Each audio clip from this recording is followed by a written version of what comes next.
Bonjour, je suis Corinne Marquis, je suis coach, formatrice et enseignante de pleine conscience.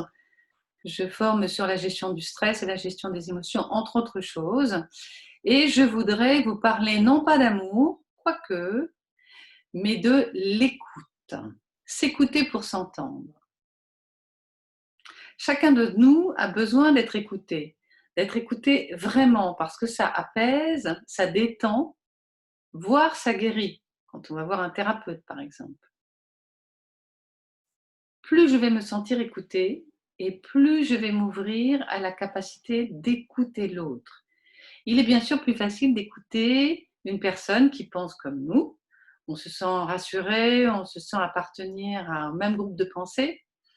Mais l'enjeu, selon moi, de notre présent et de notre futur, économique, social, politique, spirituel, c'est de savoir écouter l'autre dans sa différence. Écouter influence nos pensées, nos sensations et nos émotions. Et selon nos croyances, les histoires auxquelles on croit et qui ont façonné la personne que l'on est aujourd'hui, ce qui est entendu va produire plus ou moins d'effets positifs ou négatifs.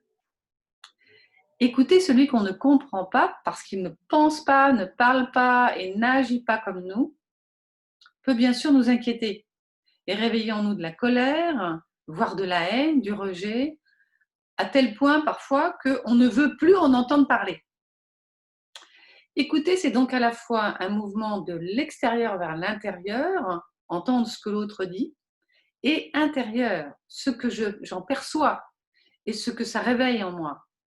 Plus nous sommes conscients de ce que produit en nous ce que l'autre dit, plus nous pouvons agir sur ces productions internes et l'impact qu'elles vont avoir sur nos paroles et sur nos actes, pour passer d'une réaction épidermique à une action ajustée à la situation. Par ailleurs, l'expérience montre que dans un groupe, si on peut écouter réellement les différents points de vue, cette écoute nous influence et des perceptions de situation peuvent se modifier intérieurement sans que personne n'ait cherché à nous convaincre. À l'inverse, si quelqu'un cherche à nous convaincre d'une histoire à laquelle on ne croit pas, un système de résistance passive ou active se met en mouvement intérieurement et nous n'écoutons plus, nous faisons semblant, nous nous échappons et nous préparons la riposte. Nous comparons intérieurement ce qui est dit avec ce que nous croyons être vrai, nous critiquons intérieurement, nous cherchons des arguments qui vont nous permettre de défendre nos points de vue. Ou bien nous fermons les écoutilles et nous quittons totalement l'écoute de ce que dit l'autre, en écoutant seulement ce qui se dit à l'intérieur de nous et en attendant de pouvoir en placer une. Et notre monde est fait de ce mode de fonctionnement. Et nous voyons combien cela génère de stress, d'incompréhension, de souffrance dans les relations humaines. Alors Gandhi a dit « Sois le changement que tu veux voir dans le monde ». Et ma conviction, à laquelle je crois bien sûr, est que pour changer, il est important d'apprendre à s'écouter et à écouter l'autre dans sa différence. Écouter pour mieux comprendre, pour élargir notre horizon, comprendre pour mieux aimer, aimer pour vivre ensemble. Un vaste programme qui peut commencer par un petit pas. Apprendre à s'écouter pour s'entendre.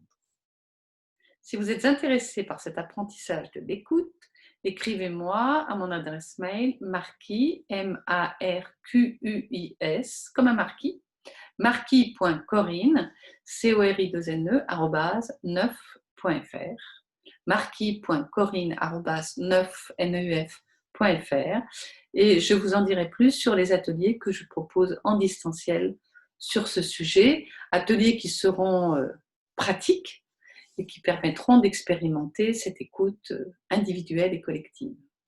Je vous souhaite une bonne continuation. J'espère avoir bientôt de vos nouvelles et je vous invite à bien prendre soin de vous durant cette période en particulier.